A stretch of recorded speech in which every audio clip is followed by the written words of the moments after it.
Hi friends, I'm happy to connect with you again in this video, and the topic that we'll be addressing in this video is autism meltdown, what to do about it. Now most people or the general population will be aware of this kind of a dramatic, most of the times it's a dramatic presentation of the condition called autism, where you see a person having a meltdown. So let's first understand what is happening at the energy level, because it's the energy dynamics that is happening at the in an autistic person that is precipitating this meltdown, not necessarily within the autistic person, it's also around the autistic person. So let's understand this from the energy perspective, because this is the only perspective, or addressing it from an energy level is what will give you the desired results or the outcome with respect to this condition as well, called the autism meltdown. Alright, so what is the reason? What is happening at the level of energies? What is happening here is that there is a stressful situation, or autism meltdown is a energy state which is highly stressful, a stressful state of being. And the way to understand this would be by using these terms: fight, flight or freeze. Okay, so two ways it manifests, the meltdown. One is the most common way, which most people are familiar with, which is an rage or explosion, an outward expression of this meltdown. And the other way where how it manifests is actually depression or implosion or freezing, the person literally freezing.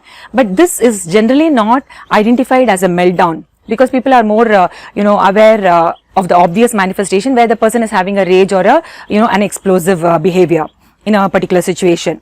So these are the two ways it can manifest. And what are the reasons for a person having autism meltdown? Again, from an energy perspective understanding, there are 5 reasons. Okay, the first would be energy deficit, energy bankruptcy. So the person does not have enough energy. So it may sound contradictory, they are screaming, they are jumping up and down. How are you saying they don't have energy? What is happening is that because it's a stressful flight or fright situation, the entire energy is collapsed in a direction of survival. It's not available in a manner that is empowering or flowing in a manner that is healthy for the person. So this is where there is energy bankruptcy. This is what I mean by energy deficit or energy bankruptcy. And the second reason for an autism meltdown is energy misalignment.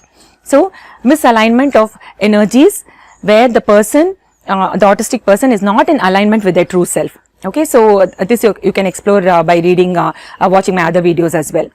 The third reason is energy misalignment in the person, engaging with or interacting with the autistic person, or is around the autistic person, and also with respect to the things, misaligned energies with respect to the things around the autistic person. This could be another reason. And the fourth reason could be not giving enough opportunity, or not having the opportunity to flow the energies in a creative manner, or to be given the opportunity for rest and replenishment. This too results in a meltdown in the autistic person. And the fifth reason would be sensory overload or sensory stimulation. Okay, so or sensory disturbances. And in this category would be the example of food or lack of food, or being on an empty stomach, or the temperature in the room, the sound or noise, and the textures, the clothing that the person is wearing, and also the space, if it's claustrophobic or too many people are there or too many things are there around the space. All of these things can result in an autism meltdown. Alright, so here comes the next question. Okay, what to do about it, or how to deal with this? So the first way to address this would be to prepare beforehand. So what do you do? What do I mean by preparing beforehand? First thing is to shift your expectations. In a similar set of circumstances, you would have had experience the autism meltdown in the autistic person. You would have seen that. So what will happen is this perpetuates a cycle where you expect the same thing to happen in a more or less similar situation. So beforehand you need to prepare and shift your expectations with respect to the outcome of engaging with the child in the similar kind of environment. And the other thing would be to prepare yourself or deactivate the triggers within your misaligned energies within you that could result in that kind of a situation. And you can do this by doing intent healing and coming into alignment, and all of these preparation that you can do beforehand, or very simple, doing some deep breathing exercises. So this could also help. And the third thing would be to ensure that the sensory, overload or stimuli, all of this is taken care of. Like I said, food, temperature, humidity, water, hydration, the sound or silence, all of these things, the texture, the space around the child, all of this can be taken care of beforehand. And the probably the fourth aspect of preparing beforehand would be, after you coming into alignment, setting positive expectations or intentions with respect to the engagement with the autistic child in more or less similar situation. And this will be helpful only when you become familiar and you do all your work to come into alignment within yourself before you even engage with the person in that kind of a situation that precipitates this kind of a meltdown. So these are the things that you can do. And the next question probably is, okay, the autism meltdown is underway. What do I do about it? The answer is, you can't do anything about it. In the sense, it's already underway. You can remind yourself that it's going to end. Obviously, it's going to end anyway. The other thing, but you can take care of the aspect of, protecting yourself and the person having the meltdown by ensuring that, they don't injure themselves in the particular situation.